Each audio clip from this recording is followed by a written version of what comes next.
ప్రకటన 21:5 అందరం కలిసి చదువుతాం. అప్పుడు సింహాసనాసనుడయ్యున్నవాడు, ఇదిగో సమస్తమును నూతనమైనవిగా చేస్తున్నానని చెప్పాను. మరియు ఈ మాటలు నమ్మకమును నిజమునయున్నవి కనుక వ్రాయుమని ఆయన నాతో చెప్పుచున్నాడు. ప్రభు ఈ మాటల ద్వారా మనతో మాట్లాడి బలలో పాలు పొందినట్లు మనకు సహాయము చేయునుగాక. ఇక్కడ వ్రాయబడిన మాటల్లో అప్పుడు సింహాసనాసీనుడైన వాడు, ఇదిగో సమస్తమును నూతనమైనవిగా చేస్తున్నానని చెప్పాను. నూతనమైనవిగా చేస్తున్నానని ఎవరు చెప్పారు చెప్పండి? సింహాసనాసీనుడు. ఎవరు అన్నారు మొన్న? యేసు ప్రభు. నిజమే, యేసు ప్రభువే. అయితే సింహాసనాసీనుడు తండ్రి కుడిపార్శ్వమున ఆసీనుడై ఉన్నాడు. యేసు ప్రభు తండ్రి కుడిపార్శ్వమున ఆసీనుడై ఉన్నాడు. అయితే ఈ సందర్భంలో వచ్చినప్పటికీ క్రొత్త యెరూషలేము, క్రొత్త పట్టణం కాబట్టి ఇక్కడ సింహాసనాసీనుడు యేసు ప్రభువే. ఎందుకంటే ఆ క్రొత్త లోకం, క్రొత్త రాజ్యం, ఆ యొక్క క్రొత్త యెరూషలేము, నూతన యెరూషలేము పరిపాలించబోయేవాడు యేసు ప్రభువే కాబట్టి అక్కడ సింహాసనంలో ఉన్నది యేసు ప్రభువే. కాబట్టి సింహాసనంలో ఉన్నాడు అంటే దాని అర్థం ఏంటి? ఆయన రాజు, ఆయన రాజు. ఇప్పుడు సింహాసనాసీనుడై ఉన్న ఈ రాజు అంటున్నాడు, ఇదిగో సమస్తమును నూతనమైనవిగా చేయిస్తున్నాను అని అంటున్నాడు. సరే, మన జీవితాల్లో ఏమి నూతన పరిచాడు అనే కొన్ని విషయాలు చూసాం మనం కదా. ఆయన వాత్సల్యం చొప్పున నూతన బలం, నూతన జీవం, నూతన ఆత్మ దేవుడు మనకు అనుగ్రహించాడు. ఆయన వాత్సల్యం చొప్పున ఆయన మనల్ని విడిచిపెట్టలేదు. ఈ 2025లో కూడా నూతనమైన అనుభవాలు మనకు అనుగ్రహిస్తానని ఆయన మాట్లాడుతున్నాడు. సరే, ఇప్పుడు బలలో మనం పాలు పొందుట కొరకై ఇదే వచనంలో నుండి మనం కొన్ని విషయాలు ధ్యానము చేయవలసిన వారు ఉన్నాం. ఈ నూతనమైనవిగా చేస్తున్నానని ఆయన చెప్పాడు. ఈ మాటలు నమ్మకం అని కూడా చెప్పాడు, అది వ్రాయాలని కూడా చెప్పాడు. అయితే చెప్పిన ఆయన ఎవరు? సింహాసనాసీనుడైన రాజు. కనుక ఈ రాజు ప్రభు అయిన యేసుక్రీస్తు వారు, ఆయన సింహాసనంలో ఆసీనుడైన రాజు.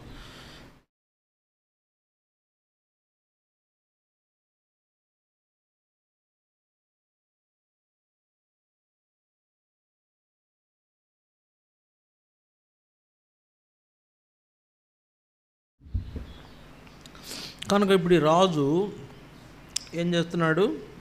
మన జీవితాల్లో నూతనమైనవి చేస్తున్నాడు. ఇంకొక మాట, మన జీవితాల్లో నూతనత్వాన్ని చూడవాలని కోరుతున్నాడు. ఆయన మన జీవితంలో కొన్ని నూతనమైనవి చేస్తున్నాడు. రెండవది, మన జీవితము నూతనమైందిగా కొన్ని విషయాలు నూతనపరచబడాలని చూస్తున్నాడు. ఏంటవి? బలలో పాలు పొందబోయే ముందు కొన్ని హెచ్చరికలు ఉన్నాయి. ఆ హెచ్చరికలను మనం ఏం చేయాలా?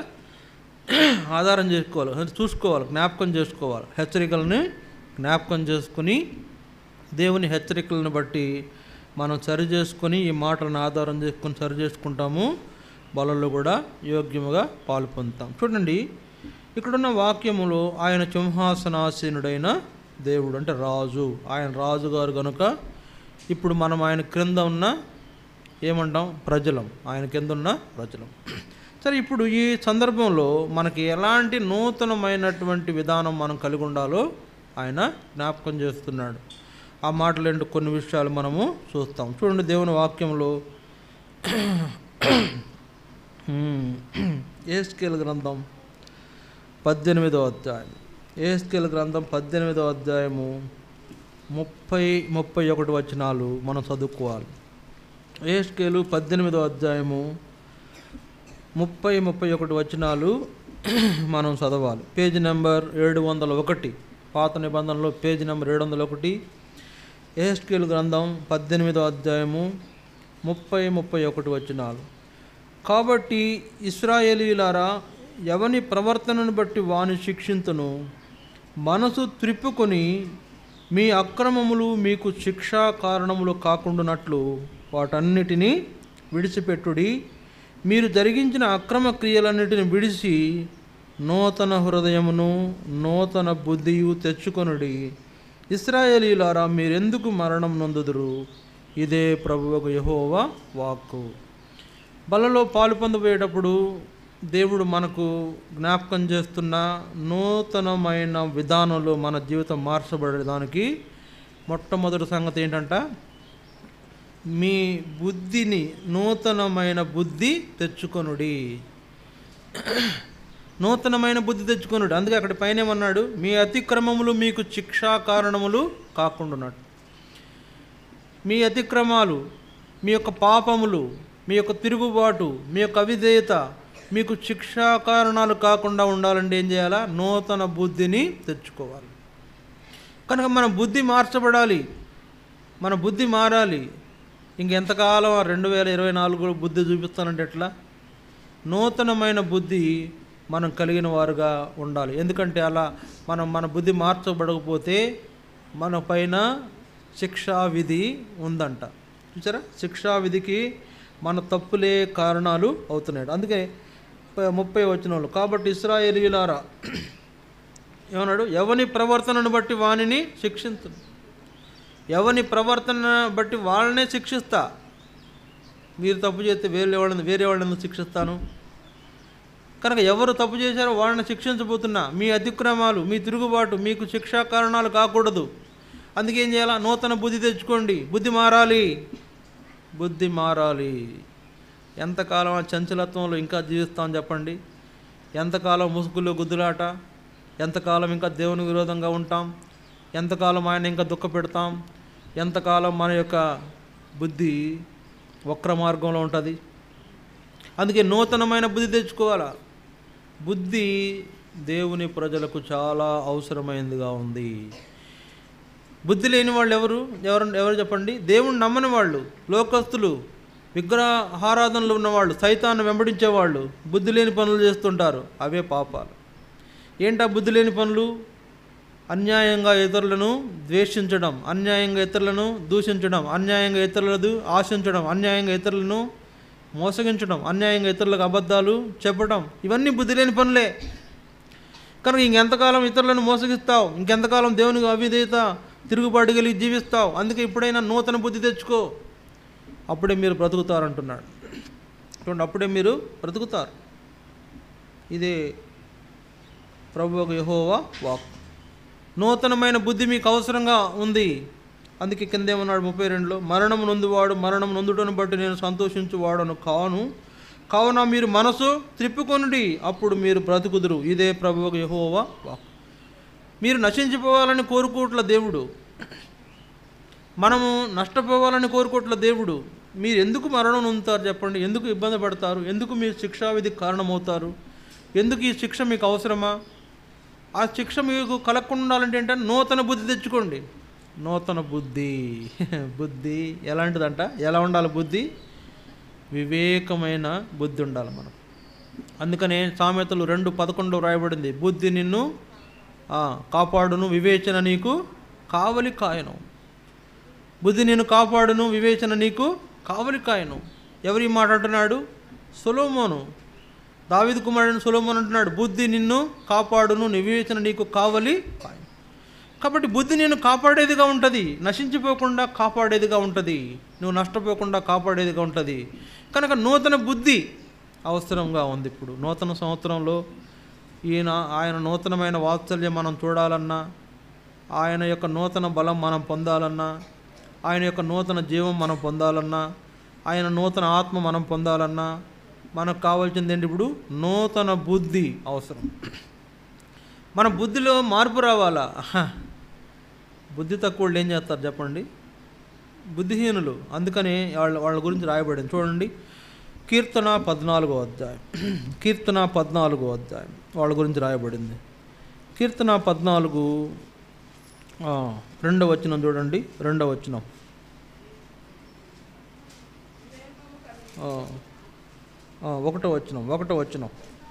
ఒకటో వచనం. దేవుడు లేడని బుద్ధిహీనులు తమ హృదయములలో అనుకొందురు, వారు చెడిపోయిన వారు, అసహ్య కార్యములు చేయువారు, మేలు చేయువాడొకడును లేడు. తర్వాత వివేకము కలిగి దేవుని వెదకువారు కలరేమోనని యెహోవా ఆకాశము నుండి చూచి నరులను పరిశీలించిన వారందరూ దారి తొలగి బొత్తిగా చెడి. బుద్ధి లేని వాళ్ళ పరిస్థితి ఏంటి? దేవుడు లేడనుకుంటారంట.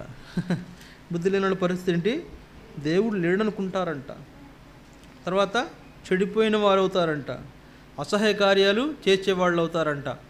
మేలు చేయని వారు అంటే అన్యాయం చేసేవాళ్ళు అవుతారంట. తర్వాత దేవుణ్ణి వెదకని వారుగా ఉంటారంట. తర్వాత బొత్తిగా దారి, చాలా ఉన్నాయి, పెద్ద లిస్టే ఉంది ఇక్కడ. వాళ్ళు ప్రార్థన చేయరు, వాళ్ళు దేవునికి భయపడరు, దేవుని మాటకు లోబడరు, వాళ్ళు దేవుని యొక్క ప్రేమను దుర్వినియోగం చేసే వాళ్ళు ఉంటారు.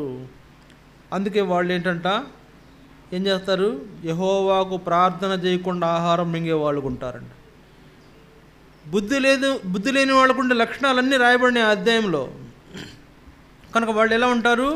దేవుడు లేడన్నట్టు ఉంటారు, చెడిపోయిన వారు ఉంటారు, అసహ్య కార్యాలు చేసేవారు ఉంటారు, అన్యాయం చేసేవారు ఉంటారు, దేవుణ్ణి వెదకని వారు ఉంటారు, వారు దారి తొలగిపోయేవారు ఉంటారు, వారు దేవునికి ప్రార్థన చేయని వారు ఉంటారు, వారు ఏం చేస్తారు? తెలివి లేని వారు ఉంటారు. చాలా ఉన్నాయి, చాలా విషయాలు ఉన్నాయి అక్కడ. వాళ్లకు తెలివి ఉండదు, జ్ఞానంగా ప్రవర్తించరు, వాళ్ళ మాటల్లో వాళ్ళ ప్రవర్తనలో ఎంతో లోపం ఉంటుంది. బుద్ధి లేని వాళ్ళ ప్రవర్తనలో లోపం ఉంటుంది. అది బుద్ధి గలవాడైతే ఏం చేస్తాడు చెప్పండి? దేవునికి చక్కగా లోబడి జీవిస్తాడు, దేవుని ఏర్పాట్లు జీవిస్తాడు, చక్కగా మందిరానికి వెళతాడు, చక్కగా ప్రార్థనలు చేసుకుంటాడు, చక్కగా ఆరాధన చేస్తాడు, చక్కగా నమ్మకంగా జీవిస్తాడు, బలలో కూడా పాలు పొందుతాడు, ఏ విధమైన చెడు వ్యసనాలకు తను తాను అప్పగించుకోడు, చెడు మాటలు పలకడు, బుద్ధిహీనుడు, అన్ని చేసేయని తప్పులే. బుద్ధి గలవాడు ఏ తప్పు చేయకుండా ఉంటాడు. అందుకనే బుద్ధి గలవాళ్ళు మనంగా చేయబడాలని దేవుడు ఏమంటున్నాడు? నూతనమైన బుద్ధి మీకు అవసరం. మన బుద్ధిలో ఎన్నో తప్పులు ఉంటాయండి. అవన్నీ ఇప్పుడు నేను లిస్టు పెట్టి చాంతాడంత లిస్టు చెప్పాలి ఇప్పుడు మీ గురించి, వరుసగా ఒక్కొక్కళ్ళ గురించి. మన బుద్ధిలో లోపాలు ఉన్నాయి. ఇది నేను ఊరికే వర్తమానం చెప్పట్లా, దేవుడు నాకు ఈ విషయాలు చెప్పాలని నా గ్రహింపులో తీసుకొచ్చాడు కనుక చెప్తున్నా. మన బుద్ధిలో లోపం ఉందా, సరిచేయబడాలా. ఇంకా ఎంతకాలం వక్ర మార్గాన నడుస్తాం? వక్ర మార్గాన్ని నడిచే బుద్ధి, తినని మార్గాన్ని నడవలేకపోతున్నాం. దేవుని కొరకైన ఆ ఏర్పాట్లు, ఆయన మన కొరకై సిద్ధపరిచిన మార్గంలో నడవలేకపోతున్నాం. మన యొక్క బుద్ధి మనల్ని వంకర త్రోవల వైపు తీసుకువెళ్తూ ఉంది. కనుక ఇప్పుడు మన బుద్ధి మారాలి. ఇదే మనలను ఆయనకు సమీపస్తులుగా చేస్తుంది. ఇప్పుడు మన ఏమనుకున్నాం? అంతట సింహాసనాసీనుడైన దేవుడు ఏమన్నాడు? ఆయన రాజుగారు. ఆ రాజుగారి దగ్గర బుద్ధి లేనిదనం మనం చూపించామనుకోండి, ఆయన ఏం చేస్తాడు? మనకు శిక్ష మనపైన విధించి మనలను బయటకు త్రోచివేస్తాడు. ఏముంటుంది అక్కడ? బయట చీకటి ఉంటుంది, పండ్లు కొరుకుడు ఉంటుంది, రోదన ఉంటుంది, భయంకరమైన చోట్లో నీవు నెట్టివేయబడే పరిస్థితి అక్కడ ఉంటుంది. కనుక ఇప్పుడు ఏం చేయాలా? బుద్ధి తెచ్చుకోవాలి. మన రాజుగారు యేసుక్రీస్తు ప్రభు చాలా వివేకము గల దేవుడు. ఆయన ఇంకో మాట, ఆయన గురించి ఏం రాయబడిందంటే, నేను సాత్వికుడను, దీన మనసు గలవాడును, నా యొద్ద నేర్చుకోండి అంటున్నాడు. నా యొద్ద నేర్చుకోండి. యేసు ప్రభు బుద్ధిలో కూడా అంటే ఆయన బుద్ధిని నేర్చుకోవాలి, ఆయన జ్ఞానం నేర్చుకోవాలి, ఆయన మాటలు నేర్చుకోవాలి, ఆయన ప్రవర్తన నేర్చుకోవాలి, ఆయన నడవడి నేర్చుకోవాలి, ఆయన మంచి మనస్తత్వాన్ని నేర్చుకోవాలి. ఆయన వలె మనం ఉండాలి, ఆయన వలె మనం మారాలి. అంటే ఇవన్నీ కూడా నూతనమైన బుద్ధి తెచ్చుకున్న అనుభవము మనకు అవసరంగా ఉంది. కనుక ఏమన్నాడు భక్తుడు? క్రీస్తు యేసు కలిగి ఉన్న ఈ మనసు మీరును కలిగి ఉండాలి. ఏంటా మనసు? మంచి బుద్ధి ఆయనకు ఉందండి, మనకొద్దా? మంచి బుద్ధి గలవాడైతే మనకొద్దా? ఆయన మంచి నడవడి గలవాడైతే మనకొద్దా? ఆయన మంచి ప్రవర్తన గలవాడైతే మనకొద్దా? ఆయనలో ఏ పాపము లేదు అంటే మనం అట్లా ఉండొద్దా? అంటే ఆయన పాపం లేనివాడుకుంటే మనం ఎట్లా ఉండగలుగుతామండి? మన మనుషులు అంటారు కొందరు, అంతకంటే తప్పుడు మాట ఇంకొకటి లేదు. ఆయన ఏమంటున్నాడు? నా వలే మీరు ఉండులాగున, నేను ఉండి చోటున మీరు ఉండులాగున. అంటే మనలను ఆయనతో కలిపి కంపేర్ చేస్తూ ఉన్నాడు. మనమేమో ఆయన విరోధంగా త్రోసివేస్తుంటే ఇంకా ఆయన లాంటి బుద్ధి గలవాళ్ళం ఎక్కడ అవుతాం మనం?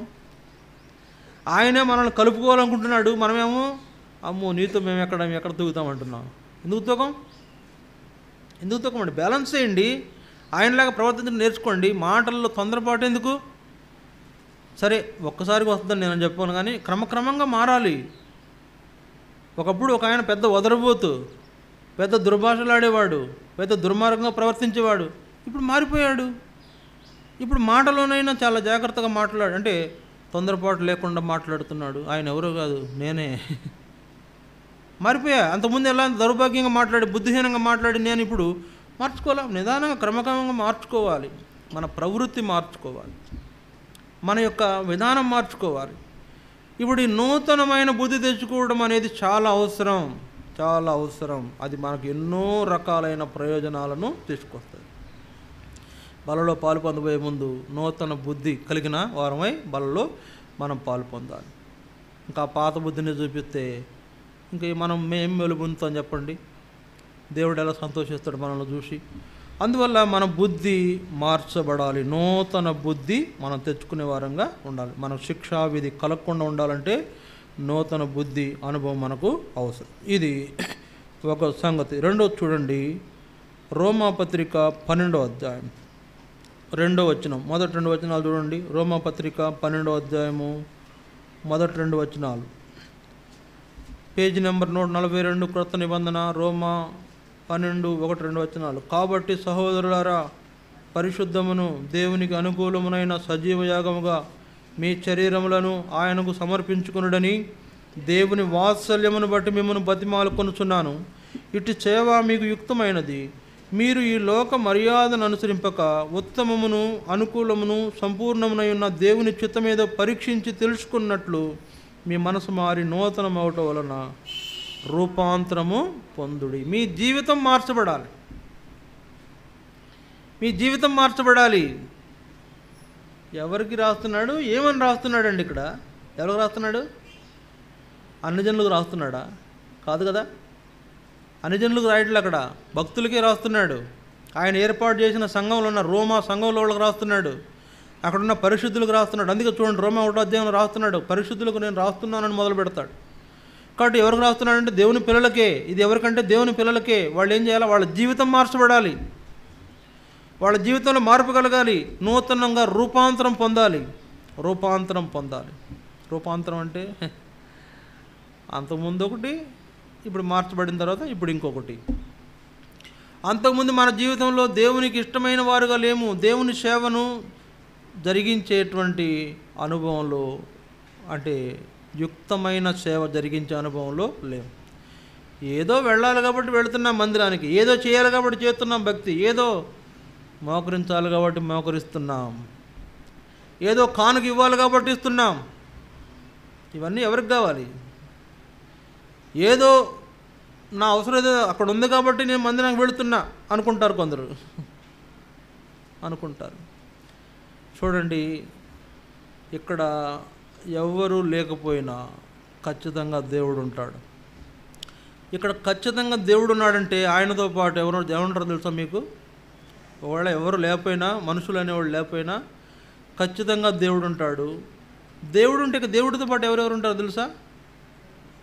పరలోక సైన్య సమూహములు ఇక్కడ ఉంటాయి. పరలోక సైన్య సమూహాలు ఇక్కడ ఉంటాయి. ఆ ఆరాధన అంటే ఆ కొద్దిమంది ఆరాధనే, ఆ కొద్దిమంది చేసేటువంటి ఆ యొక్క ఆరాధనే ఆయన స్వీకరించి వారి విషయంలో ఆనందించేవాడుకుంటాడు. కనుక నేను వెళ్ళకపోతే అక్కడ మందిరమే గడవదు అనుకోవటం అన్నంత భ్రమ ఒకవేళ నువ్వు పడుతుంటే అది మర్చిపో. నువ్వు కాదు ఇంకొకళ్ళు. లోకం ఏమన్నా గుడ్డుపోయిందా? నువ్వు కాదు ఇంకొకళ్ళు. దేవునికి ఎంతమంది లేరు? ఈ మహానుడంతా ఒక్క దెబ్బలో ఇటు తిప్పగలడు, పరుగెత్తుకుంటూ వచ్చేటట్టు చేయగలడు. ఆయన మహత్కార్యములు చేసే దేవుడు. ఆయన ఆజ్ఞాపించగా ఎవడు లోబడకుండా ఉండలేడు. ఆయన మనసు తిప్పగా ఎవడు ఆయన వైపు తిరగకుండా ఉండలేడు. సాధ్యం కాదు. అలాంటి దేవుడు మనకేముండాలని కోరుతున్నాడు? నూతన జీవితంలో నూతనత్వాన్ని కోరుతున్నాడు. మన జీవితము రూపాంతరం పొందాలి. దేవుని సేవ జరిగించుట కొరకు రూపాంతరం పొందాలి. నీ యొక్క దేహమును సజీవ యాగంగా దేవుని పనికి సమర్పించుటకు రూపాంతరం పొందాలి. నీ యొక్క దేవుని యొక్క సేవ జరిగించే విషయంలో నీకున్నటువంటి ఆ పరిస్థితులన్నీ కూడా ఏం జరగాలని కోరుతున్నాడు? నూతన పరచబడాలని కోరుతున్నాడు. ఏం చేస్తాం మనం చెప్పండి? లోక మర్యాదను అనుసరించి నడుచుకుంటాం, లోక పద్ధతులను దేవుని మందిరంలోనికి తీసుకొస్తుంటాం. అందుకే అక్కడ 2వ వచనంలో ఏముంది? మీరు ఈ లోక మర్యాదలను అనుసరింపక, మీరు ఈ లోక మర్యాదలను అనుసరింపక, లేకపోతే యుగ అని ఉంది, 2 అనే సంఖ్య వేసి కింద చూడు. ఈ యుగ మర్యాదను యుగం. యుగం అంటే ఏ యుగం? ఈ యుగం. ఏ యుగం? కలియుగం. ఏ కలియుగం అంటే ఏం? కలియుగం అంటే ఏంటి? కలియుగం అంటే ఏంటి? మనకు వాళ్ళు వేరే వాళ్ళు ఏం పెట్టారు? 4 యుగాలంట. ఏ యుగము? 4 యుగాలు. ఇప్పుడు ఏ యుగంలో ఉన్నాం? కలియుగంలో ఉన్నాం. ఇంకా 3 ఏంటి?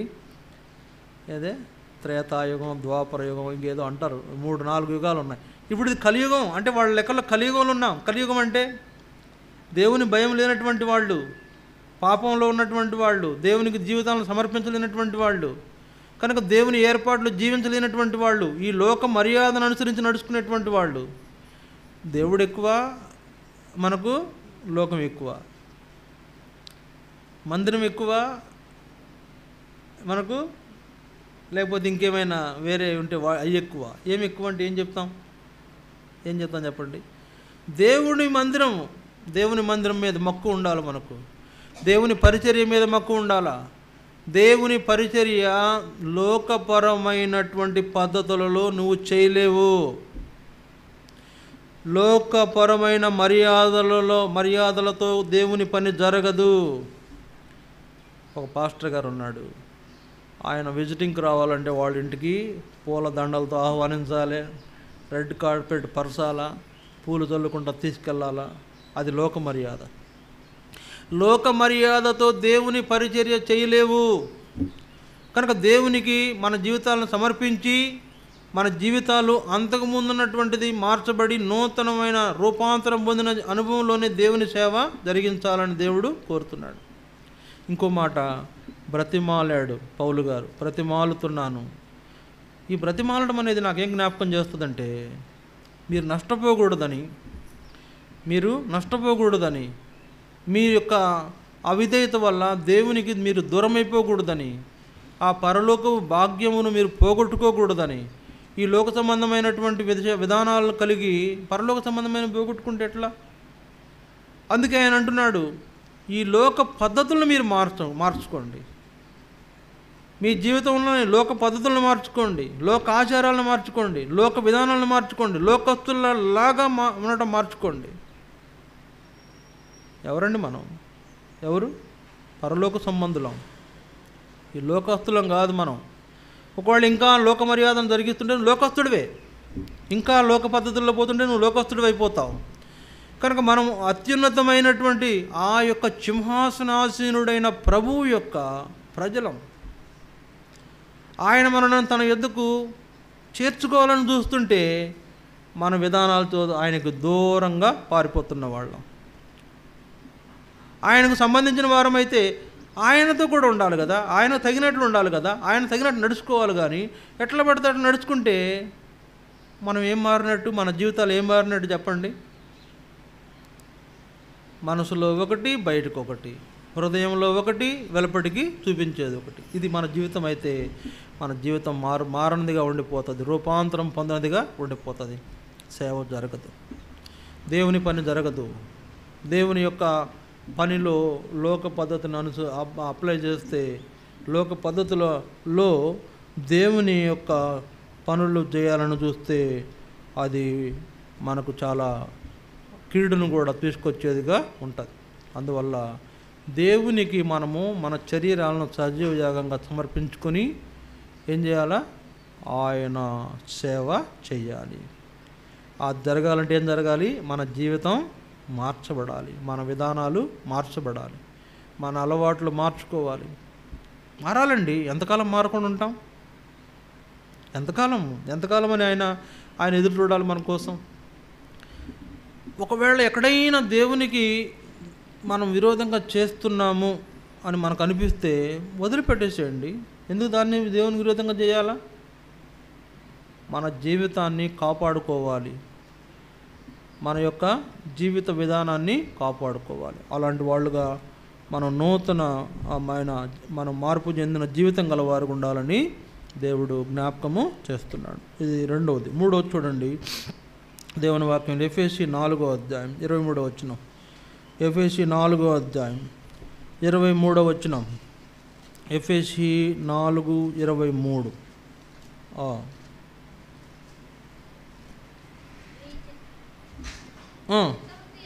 మీ చిత్తవృత్తి యందు నూతన పరచబడిన వారై నీతియు యథార్థమైన భక్తియు గలవారై దేవుని పోలికగా సృష్టింపబడిన నవీన స్వభావమును ధరించుకొనవలెను. 22 చదవండి. 22. కావున మునుపటి ప్రవర్తన విషయంలోనైతే మోసకరమైన దురాశ వలన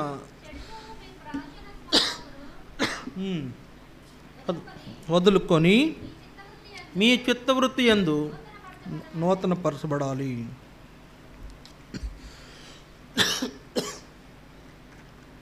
కనుక అక్కడ చూడండి 23 ఏముంది?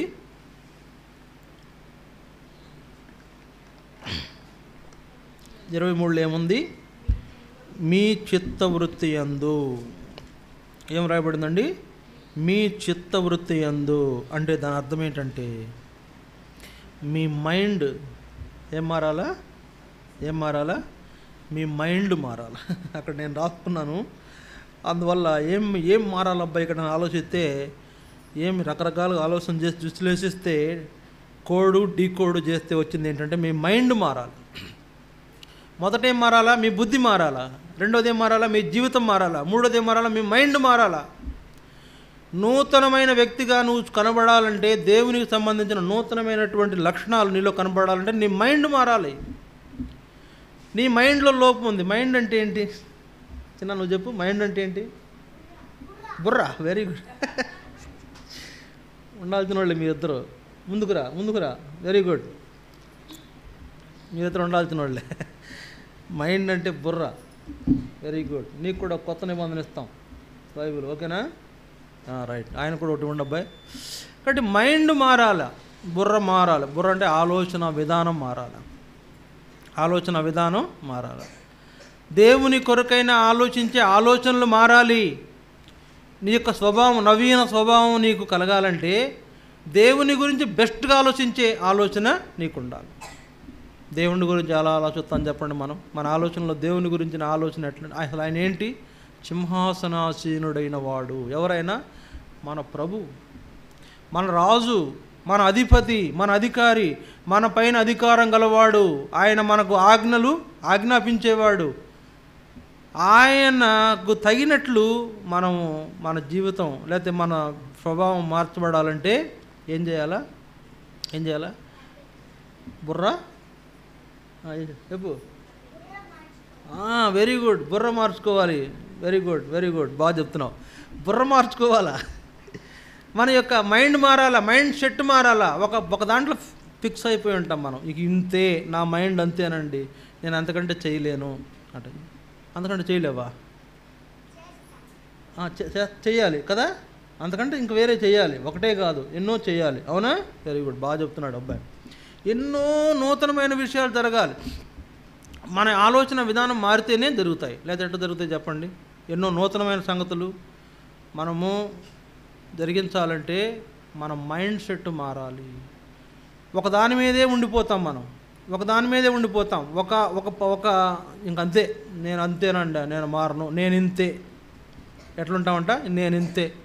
మీరు ఎందుకండి ప్రార్థన చేయట్లేదు అంటే నేను ఇంతే. మీరు ఎందుకంటే వాక్యం చదువుకోవట్లేదంటే నేను ఇంతే. మీరు ఎందుకంటే ఎట్లా పడితే అట్లా జీవిస్తున్నారంటే నేను ఇంతే అని అంటే ఏంటంటే నీ బుర్ర మారదు, నీ మైండ్ సెట్ మారాలి. నీ మైండ్ సెట్ మారాలి.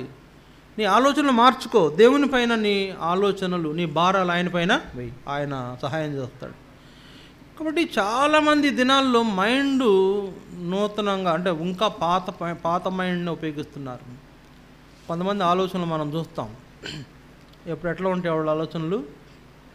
30 ఏళ్ల క్రితం ఆలోచనలే ఇప్పుడు ఆలోచిస్తూ ఉంటారు.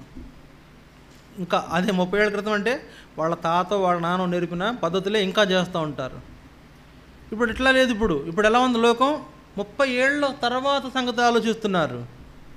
ఇలాన్ మస్క్ అని తెలుసుగా మీకు. ఇలాన్ మస్క్ ఆయన అంతరిక్షంలో శాటిలైట్ స్టేషన్ ఏర్పాటు చేసినోడు, మామూలుడు కాదు. అంతరిక్షంలో శాటిలైట్ స్టేషన్ ఏర్పాటు చేశాడు.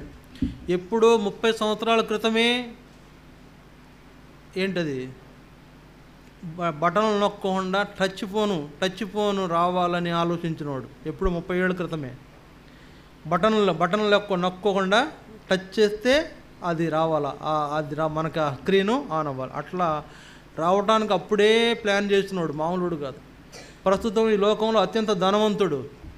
ప్రస్తుతం ఈ లోకం ఆయన వైపు చూస్తుంది. ఏం కావాలన్నా అతనైతే మనకు సాయం చేస్తాడని చూస్తుంది. అలాంటి ఇలాన్ మస్క్ అనే వ్యక్తి 50 ఏళ్లకు ముందు సంగతులు ఆలోచిస్తాడంట. ఆయన ఏంటంట, రాబోయే 50 ఏళ్ల కాలంలో అప్పటికి సంబంధించింది ఇప్పుడే ప్లాన్ చేస్తాడంట. అట్లా వచ్చింది ఈ టచ్ ఫోను. అట్లా ఆలోచించిన దాని ఫలితమే శాటిలైట్ స్టేషను. ఏది, అంతరిక్షంలో శాటిలైట్ స్టేషన్ పెట్టేశాడు అతను. కొన్ని శాటిలైట్లు, అంటే కొన్ని వందల శాటిలైట్లు అతను కంట్రోల్ చేస్తాడు. మామూలు విషయం కాదండి. 50 ఏళ్ల తర్వాత జరగబోయే దానికి ఇప్పుడే ప్లాన్ చేస్తున్నాడు అతను. ఇప్పుడు ప్రజెంట్ కూడా అసలు రోబోట్ సిస్టమ్ వచ్చిందే అతను చూపించిన విధానం. అయితే ఇంకా అనేకమైన విషయాలు రాబో రోజుల్లో వాళ్ళకి సంబంధించిన ఫోన్ వస్తుందంట. ఆ ఫోన్ కూడా ఇంకా నా సిమ్ కార్డు అక్కర్లేదంట, దానికి ఏం అక్కర్లేదంట, దానికి మనం నొక్కాల్సిన పని ఉండదంట. అది అలాంటి ఫోన్ కూడా వస్తుందంట. ఆయన ఫోను రాబో రోజు టెస్లా, ఫోన్ పేరు కూడా టెస్లా.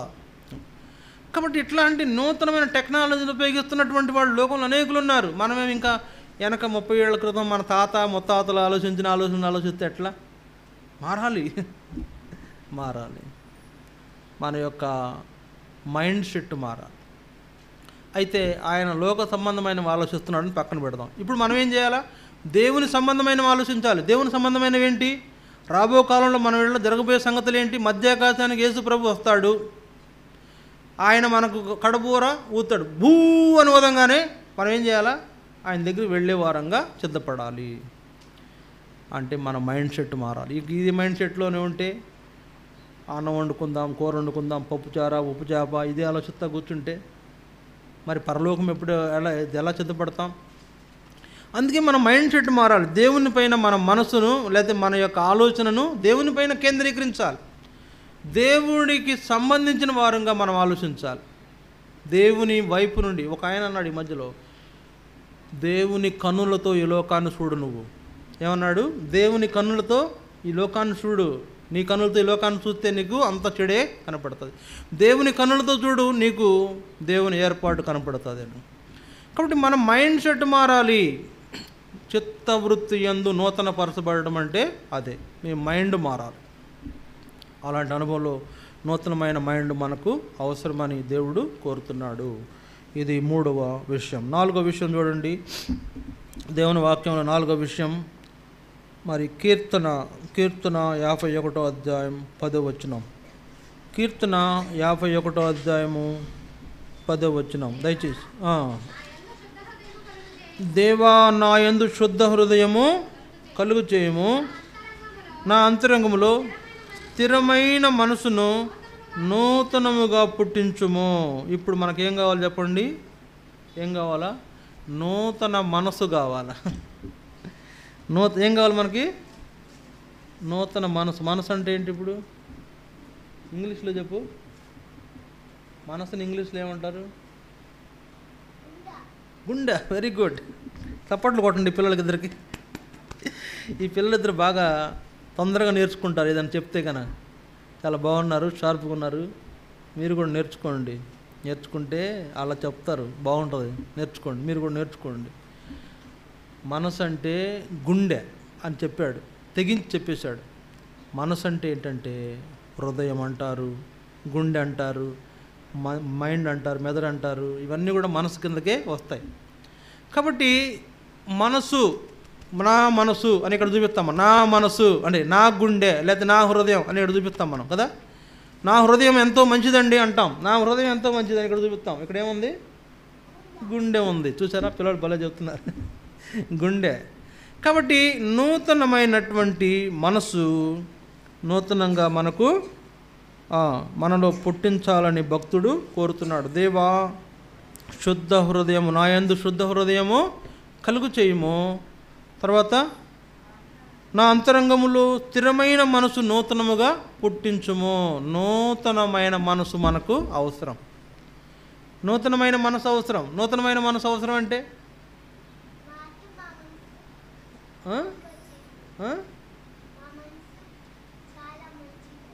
నూతనమైన మనసు అంటే చాలా మంచి మనసు అయిద్దంట. పిల్లలోడు చెప్తున్నాడు, 4-5 years బాబు చెప్తున్నాడండి.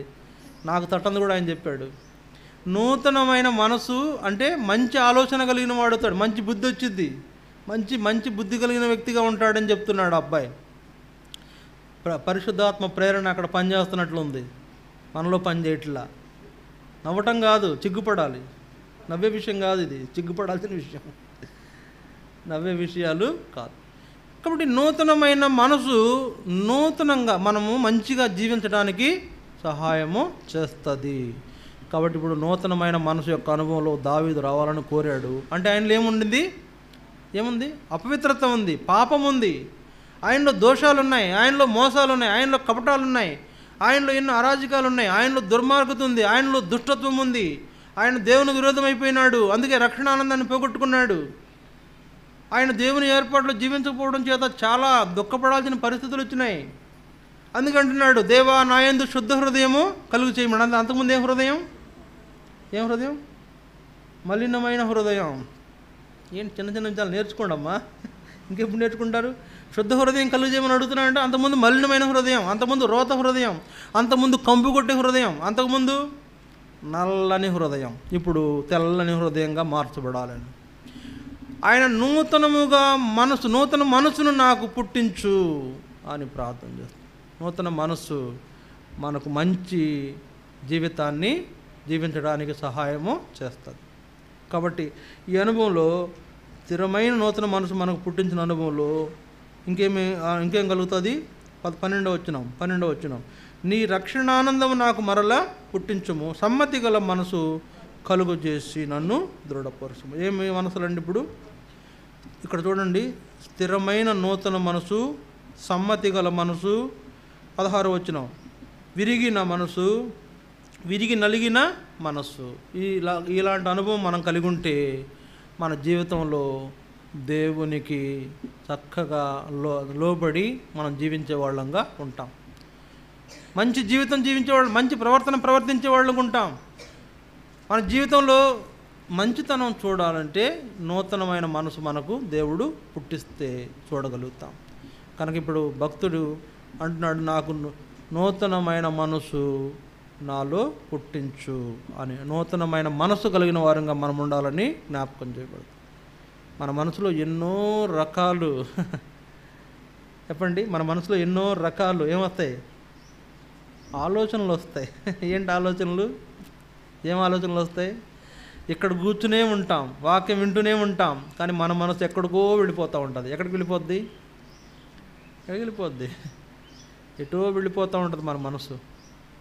కాబట్టి ఎక్కడెక్కడో తిరుగుతూ ఉంటుంది, మనం వేరే ఊరు వెళ్ళిపోద్ది. ఇక్కడున్న ఈ మనసు, మనం ఇక్కడే ఉంటాము, మన మనసు ఏమో హైదరాబాద్ వెళ్ళిపోవాలంటే వెళ్ళిపోవచ్చు, బెంగళూరు వెళ్ళిపోవాలంటే వెళ్ళిపోవచ్చు, విశాఖపట్నం వెళ్ళిపోవాలంటే వెళ్ళిపోవచ్చు, తర్వాత ఇంకెక్కడికైనా వెళ్ళిపోవచ్చు. మాట్లాడకూడదు, మాట్లాడు సైలెన్స్ మాట్లాడకూడదు. మన మనసు ఎక్కడికైనా వెళ్ళిపోవచ్చు, సినిమా హాల్ వైపు వెళ్ళిపోవచ్చు, బారు షాప్ వైపు వెళ్ళిపోవచ్చు, లేకపోతే ఇంకా హైలాండ్ వైపు వెళ్ళిపోవచ్చు, ఎక్కడికైనా వెళ్ళిపోవచ్చు. మనం ఎక్కడే కూర్చొని ఉంటాం, మన మనసు ఎక్కడో ఆలోచిస్తూ ఉంటుంది. లేకపోతే ఇంటికాడ పొయ్యి మీదకి వెళ్ళిపోవచ్చు, ఇవాళ వంట గురించి ఆలోచించవచ్చు, ఇవాళ మంచి భోజనం తొందరగా వెళ్తే భోజనం చేద్దామని ఆలోచనలు పలు విధాలుగా వెళ్ళిపోతూ ఉంటాయి. అందుకే దాన్ని ఏమన్నారంటే కొంతమంది కవులు, కోరికలే గుర్రాలు అయితే అని. కోరికలు ఏమైపోతాయంట? మన మనసులోని కోరికలు గుర్రాల్లాగా పరిగెడుతూ ఉంటాయంట. కాబట్టి ఇలాంటి కోరికలు మన మనసులో ఉంటే అవి ఏం చేయాలా? అది నూతనమైన స్థిరమైన మనసు, సమ్మతి గల మనసు, తర్వాత విరిగిన మనసు, విరిగి నలిగిన మనసు మనకు అవసరంగా అక్కడ జ్ఞాపకము చేయబడుతుంది. దేవుని కొరకై ఆలోచించే మనసు, దేవుని యొక్క ఏర్పాట్లు జీవించడం కొరకై ఆలోచించే మనసు మనం కలిగి ఉండాలని దేవుడు కోరుతున్నాడు. అలాంటి నూతన మనసు మనకు కావాలని దేవుడు కోరుతున్నాడు. ఇది 4వది. 5వది చూడండి, ఫిలిప్పీ 3వ అధ్యాయం. ఫిలిప్పీ 3వ అధ్యాయము 13వ వచనం. ఫిలిప్పీ 3వ అధ్యాయం 13వ వచనం ఏముంది అక్కడ? సహోదరులారా, నేను ఇదివరకే పట్టుకొని ఉన్నానని తలంచుకొనను.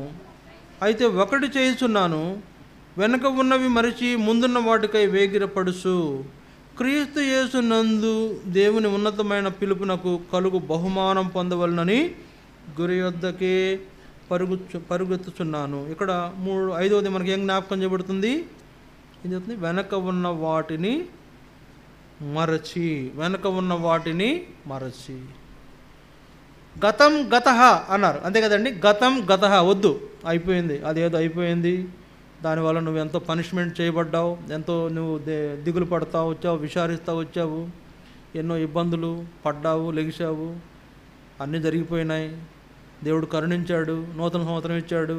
ఈ నూతన సంవత్సరంలో ఏం చేయాలి? మనం ఏం చేయాలి? ఇప్పుడు వెనక ఉన్న వాడిని మరిచి ముందున్న వాడి కొరకే వేగిరపడాలి. వెనకున్న మర్చిపోయి ముందున్న వాడి కొరకు. ఇప్పుడు ఒక అబ్బాయి ఉన్నాడండి, ఆయన పోయిన సంవత్సరం 6th క్లాసు, ఇప్పుడు ఎక్కడికి వచ్చాడు? ఈ సంవత్సరం ఎక్కడికి రావాలా? 7th రావాలా? లేదండి నేను 6thలోనే ఉంటానంటే అదేమి చదువు? కనుక వెనక ఉన్న వాడిని మరిచి ముందున్న వాటి కొరకు మనం వేగిరపడే స్థితి ఏం చూపిస్తుందంటే, ఏం చూపిస్తుంది చెప్పండి? 14లో మనం చూసాం, గురి యొద్దకే పరిగెత్తేటట్లు మనలను సిద్ధపరుస్తుంది. ఆయన యొద్దకే మనల్ని చేరుస్తుంది. ఆయన వెనక ఉన్న వాటిని మర్చిపోయి ముందున్న వాటి కొరకు వేగిరపడటం అంటే ఆయన యొద్దకి చేరుకోవడానికి మనకు నేర్పిస్తుంది. ఆయన యొద్దకు మనం ఎలా చేరుకోగలం? మందిరానికి ఎలా టయానికి వెళ్ళగలం? ప్రార్థనలకు మనం ఎట్లా వెళ్ళగలం? దేవుని పనుల కొరకు ఎట్లా మనం పని చేయగలం? ఎలా ప్రయాసపడగలం? అది ఆలోచించండి. వెనక ఏదో చేయలేకపోయారు మాట్లాడుకోరు, అవునా? చేయితో కాలుతో కొంతమేగా అడగొచ్చు. సరే, చేయితో కాలుతో ఏంటి? ఎందుకన్నావు?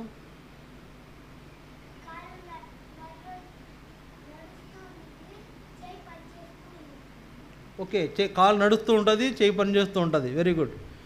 అంటే ఏం చేయాలా? ముందుకు వెళ్ళాలంటే కాలు పని చేయాలా, ఏదైనా పని చేయాలంటే చేయి పని చేయాలి, అంతేనా అనేది? Very good.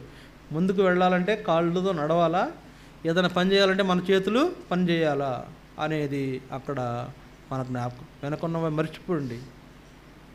గతంలో ఏదో జరిగిపోయింది, కానీ రాబోయే రోజుల్లో జరిగేది ఇంకా ఏదో వేరే ఉంటుంది. దానికోసం వేగిరపడండి.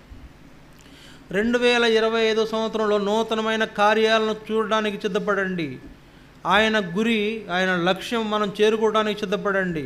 అలాంటి ముందున్న దాని కొరకై సిద్ధపడాలి. వెనక ఉన్న మర్చిపోవడం అంటే గతం కంటే భవిష్యత్తు కదా ముఖ్యం. జరిగిపోయిన దానికంటే జరగాల్సింది కదా ముఖ్యం.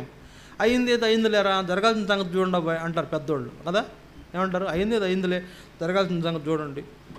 ఆ నష్టాలు కష్టాలు అన్నీ మనం అయిపోయింది, భరించాము, నానా దెబ్బలు తిన్నాము. ఇప్పుడు జరగాల్సింది దెబ్బలు తినకుండా మనము ముందుకు ఎలా వెళ్ళగలమో ఆలోచించండి. పతనం అయిపోకుండా ఎలాగ ముందుకు కొనసాగలుగుతామో ఆలోచించండి.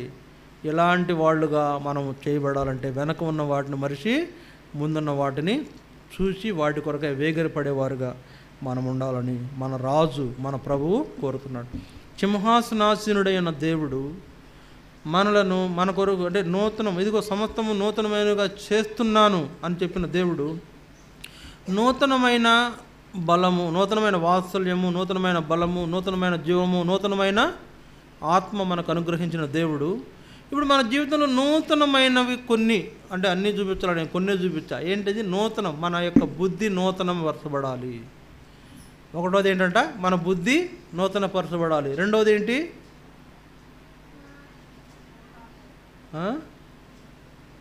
రెండోది ఏంటి? మర్చిపోయారు. రెండోది ఏంటన్నా? మార్పు. జీవితం మార్చబడాలి, అంతేనా? జీవితం మార్చబడాలి. బాగా చెబుతున్నారు పిల్లలు. జీవితం మార్చబడాలి. మూడోది ఏంటి?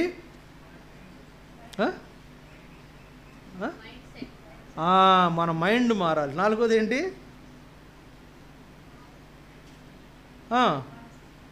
మన మనసు మారాలి. మన మనసు మారాలి. ఐదోది ఏంటి? వెనక ఉన్న మరిచి ముందున్న వాటిని చూడగలిగే, నూతనమైన విషయాలు చూడగలిగే వారంగా మనం ఉండాలి. అలాంటి అనుభవాలు మనం ఉండాలని ప్రభు కోరుతున్నాడు. ఇలాంటి నూతనమైన విధానాలు మన జీవితంలో ఆయన చూడాలని కోరుతున్నాడు. అలాంటి అనుభవంలోకి వస్తామండి. ఒకళ్ళు ఎవరైనా అలాంటి అనుభవం లేకపోతే మనం ఏం చేయాలా? ప్రభు దగ్గర క్షమాపణ చెప్పుకుందాం, యోగ్యముగా ప్రభు బలలో పాల్పొందుతాం. మోకరించండి.